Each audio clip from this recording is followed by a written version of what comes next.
Hello. This is WAWTAR. This is Why Are We Talking About Rabbits? First Things Foundation. This is Greg Gilbertson's music written for our show. And then we're going to talk about Usury and the old world. This is Greg Gilbertson and his band from Wisconsin. I want to talk about interest rates on WAWTAR, old and new.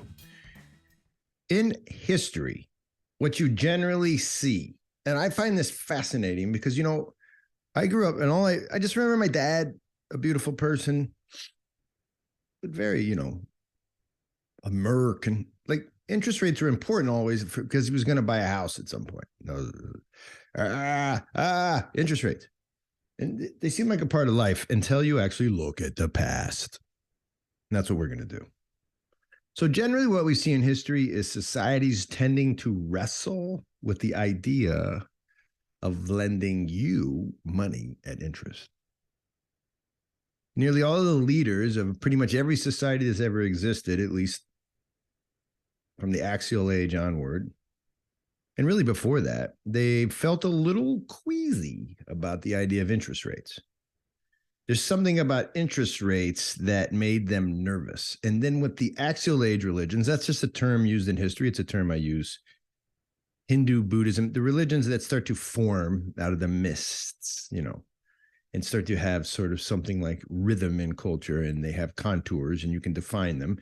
Those religions, Islam, Christianity, Hinduism, non-polytheistic pagan religions, they generally hate interest rates a lot. And none hates the idea of lending at interest more than Christianity. Not only in the gospel, but also in history. It's true.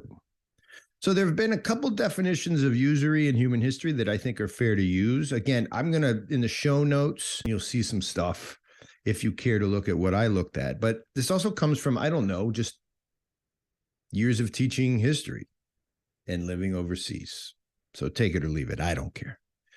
So here's one definition: lending anything and wanting the principal back plus a little sugar.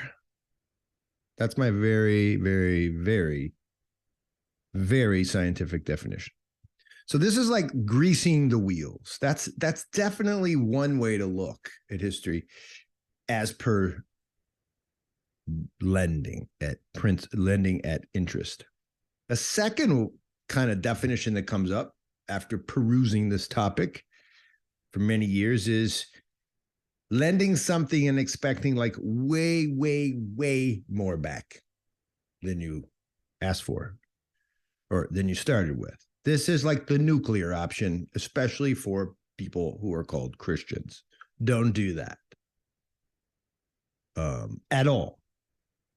So I thought it'd be fun just to go quickly through some ancient societies and some ancient religious societies, some old world people on this show. You guys know what that is.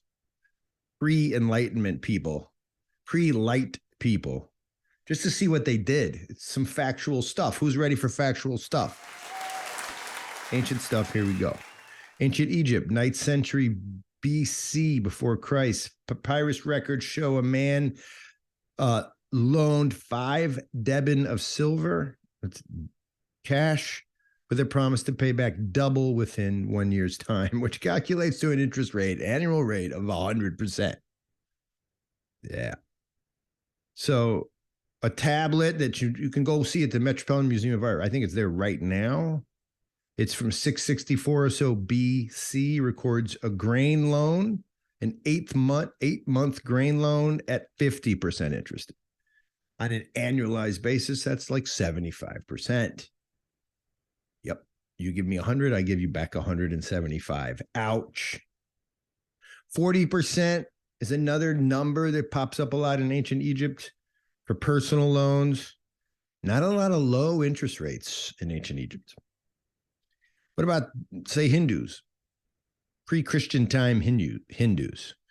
So all the lenders in the earliest Vedic texts, going all the way back 4,000 years, in the earliest texts, the mists of Hindu time, all of them, well, usurers were bad. And that's what they were called. Usurers. Like you're a user, dude. Yeah, here's an actual quote from Vedic text that hypocritical ascetics, leaders of the spiritual community, hypocritical ascetics and hateful hidden hearts, those are the people that practice usury. So Hinduism, you see them lighten up. By 200 AD, there's a stipulation that zero interest rates used to be the norm, but now they're like stipulating the interest rates that go beyond the legal rate, which was something like 2%. Those cannot be recovered. So if you try to charge somebody 4 or 5% on a loan you gave them, then that was like, come on, man, you're kind of being a dick. That was Hinduism. I know you tune in for the hard facts, and that's what I'm giving you. All right, history of utilitarian peoples. Why did I give you that phrase? Because I think the ancient Greeks are the original utilitarian people. So what about them? What are they doing? We're going to get into this, the really important stuff, like the implications of this for our society, I promise.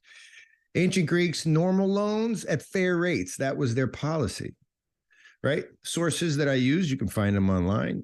They compare ancient Greeks lending to sort of modern personal bank loans.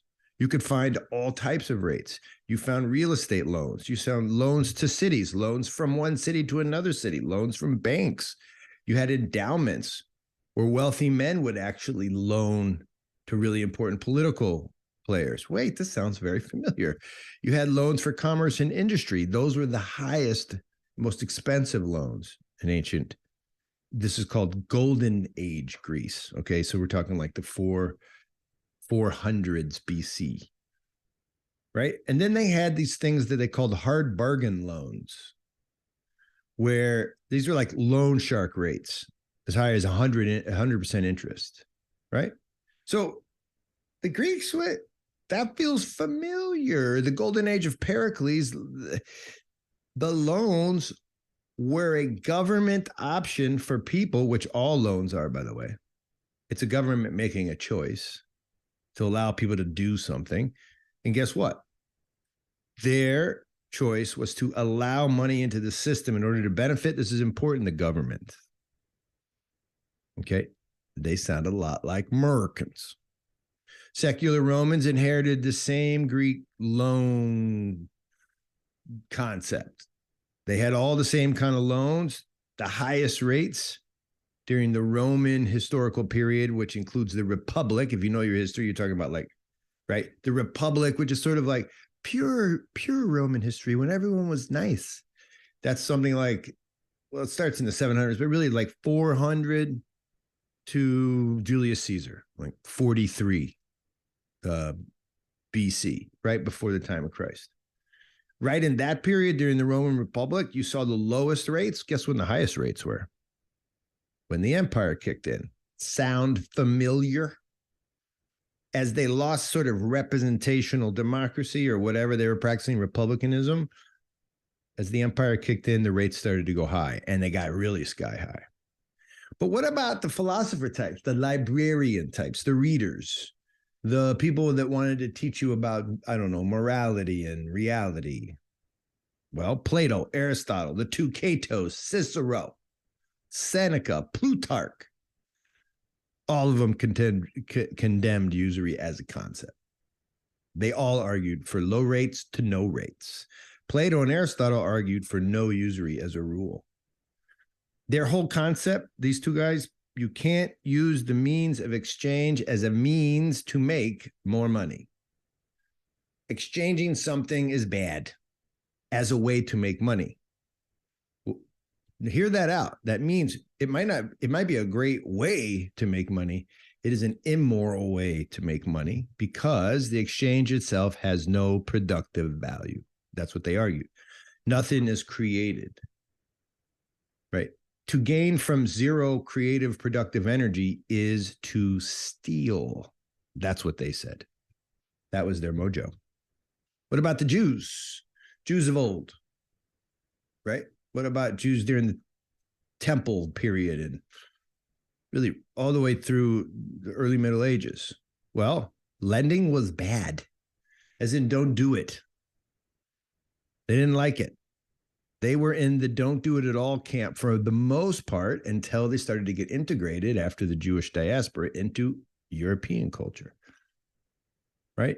They could use interest to do business with non-Jews. But even then, the Torah had certain limitations on how high you could charge others to borrow your money, right? The Hebrew word for interest is neshek, literally meaning a bloody bite or a bite. And it's all about the extraction of interest from the point of view of the debtor. In other words, in the Jewish narrative, they're trying to protect those who borrow, right? Lending at high interest rates was wrong for everybody. But you could lend, especially to non-Jews outside of the temple. Before we get to the Christians, you got to hear about the Muslims. Most of you probably know, like, that's not really allowed. I heard that. You're right. They don't do it. Done. Like, not at all. Like, not cool. So you can see in the Quran that insiders found ways to make money on big business deals, but the Quran itself considered lending at interest to be about excess and greed. It's about using your brother and his need in a time of need. Actually, it's his time of need. And the Quran's like, so don't manipulate, right, and abuse, right, and take advantage of that time. Above all else, for Muslims in the law, in the Quranic law, you're disobeying God's command when you lend at interest. So this is 600 years after Christ. You have Caliph Umar, right, who set clear, strict prohibitions against lending at interest. I'm not making it up. If you go spend 31 hours on the internet, you will find what I said to be true. If you go and spend 31 hours traveling to Saudi Arabia, you will find what I said to be true. Although, as we'll see in conversations 2 and 3 in this series, modern society has found a way to figure this out. So what about Christians? Let's keep going. Well, the East and the West, both Roman Catholics or whatever you want to call them, the Western Christians and the Orthodox Christians started out in the camp of don't do it at all. Old Testament decrees were resurrected and emboldened and bolstered, and New Testament references by Christ and by others added fuel to the case, and you weren't allowed to lend. Well, let me put it differently. Laws are going to get passed against it, but in general, it's like, do you really want to do child kidnapping and sell them to who knows who? It was dirty. So building on the authority of Scripture, the church had by the 4th century prohibited the taking of interest by the clergy, a rule which they extended to the laity by the 5th century. In the West, under Charlemagne, by the 7th and 8th centuries, they pressed even further, and this is what I like, they made it a criminal offense. If you found out, oh, wait, my neighbor, he wanted 2 cows back after I lent him 1, jail time. Ouch. The anti-usury movement continued in the West, gained momentum even. By 1311, you got Pope Clement V. Yeah, he's made a total ban on usury. And he took all secular laws that had any reference to usury, and if they referenced it at all, like, oh, that could be a good thing, then he made those laws void. He was zapped. It was like if a mosquito was a usurer, then the Pope's words in the early Middle Ages was like that blue light in your backyard. So the Byzantines missed, by the way, an incorrect name. The Orthodox Christians of the East, also known as Romans to themselves, that's how they knew themselves, they vacillated. And like all things Orthodox, they went back and forth. They lived in the paradox. They knew they weren't supposed to do it. And then every now and then a patriarch and or an emperor would let it happen. But there were certain caveats. So I want you to think tension. There's a lot of tension. It's always like that with the Orthodox, right? God and man, right? I'm dead, but I'm alive. Emperor Justinian and his code supported the Roman tradition of lending an interest, but he declared a caveat that the Romans had done it, or let's put it this way, the not pre-Christian Romans had done it at a rate too high, at a rate displeasing to God. That rate was 12%. He said you can't lend higher than 8%, with a preference that you should only lend at 4%. In fact, the only person he allowed to lend higher than 4% were bankers, because he needed to use them. Why did he use them? To rebuild the empire, to reclaim the old parts of what he knew to be the Roman Empire. You're talking 500s now, after 500 years after Christ. If this is boring you, I'm sorry, but I think it's fascinating. And if you want to send me money for how fascinating it is, that would be great. So the highest banking rate in the Byzantine Empire was something like 8%. And for senators, it was only allowed to lend at 4%, which is fascinating. So government folks weren't allowed to capitalize on interest rates. Oh, we ought to think about that. Yeah.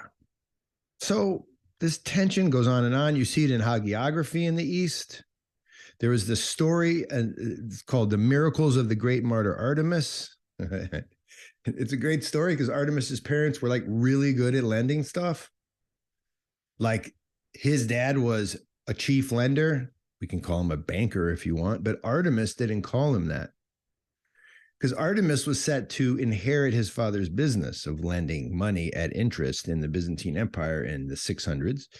And Artemis, well, he was a pious young man, and he was so ashamed of his father that he ran and decried to anyone who would listen that his father was a miserable, his father lived in a profession miserable and shameful.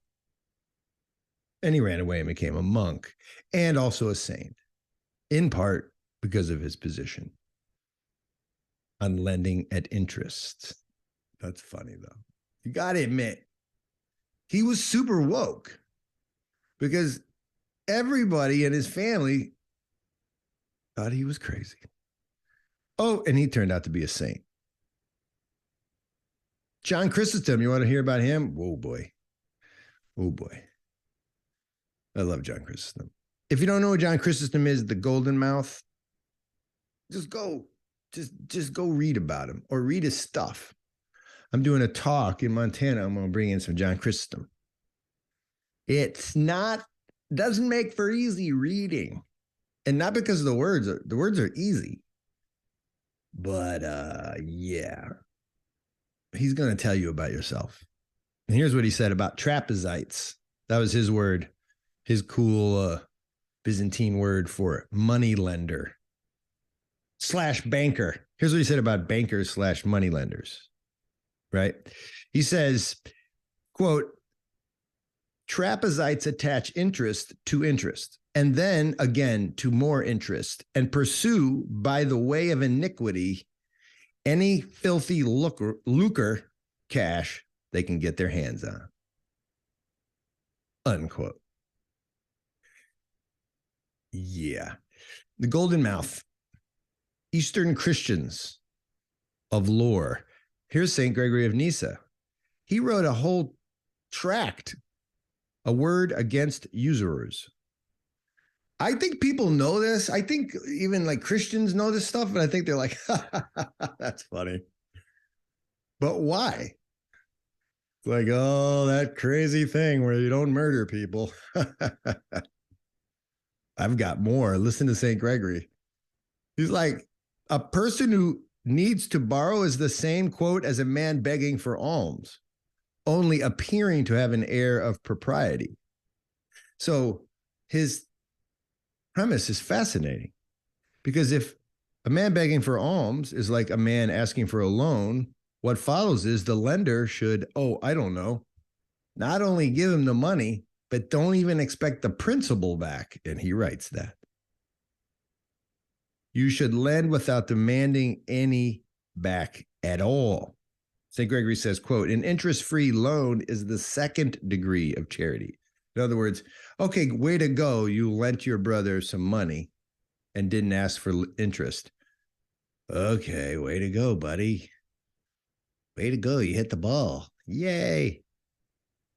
But he says the first degree, the most beautiful form of lending is gratuitous giving with no desire for any return whatsoever.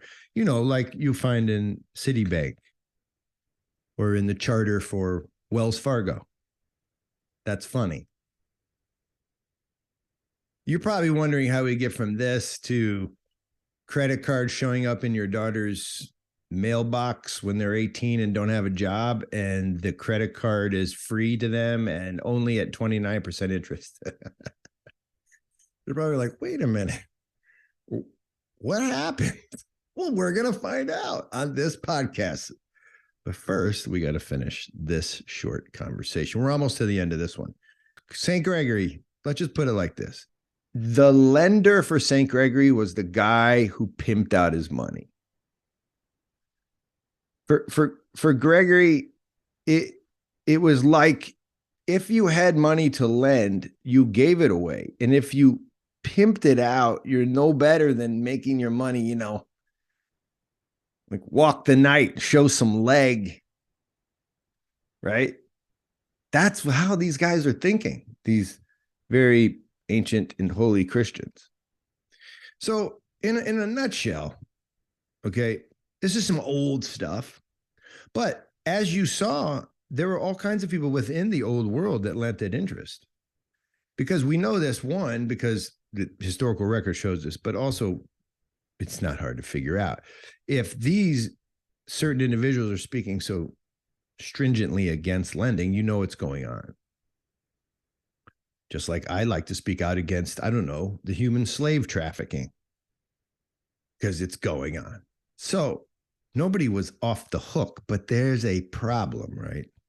Because Christian culture was the leader, along with all of these monotheistic faiths, was the leader in these very diverse cultures. And they were leading in a way that was supposed to lift up people. So next week, when we come back, we'll continue the usury extravaganza with some deep history explaining why so many ancients feared usury. Because there's both, quote, religious arguments and non-religious arguments, secular. That's not really a good phrase to use in the old world, but there's sort of thought out rational conversations, and then there's decrees from holy books, and then there's holy tradition. And there's an alignment often in history that happens. And my question next week is why did they align? What was so bad about lending? What did they say was so bad about lending, right? What did they say about your 18-year-old getting the credit card in the mail at 29%? What? It can help her. It can move her forward. They said, yeah, no, it can't. Stop supporting pimps. Like they really said that. But not the pimp part, but kind of. So this stuff is good, man. It's free to you too. If you'd like to pay for it, www.first-things.org. Support our guys in the field, but also support this podcast. And most of all, just listen. Guys, there's only one thing in life. It's how do we love our neighbor? Or do we love our God? If you do those two things, you don't need an HOA. You don't need a banking system. You don't need anything. You just go about your business. People take care of each other. Anyway, let's come back next week. There's 3 conversations we're going to have. This is the first. Let's do it on the interwebs. Next week, I'll meet you here. And we'll get into, what's the problem with interest from the old world and really new world perspective on WAWTAR. Greg Gilbertson, play us out. Greg Gilbertson of the band playing us out on WAWTAR.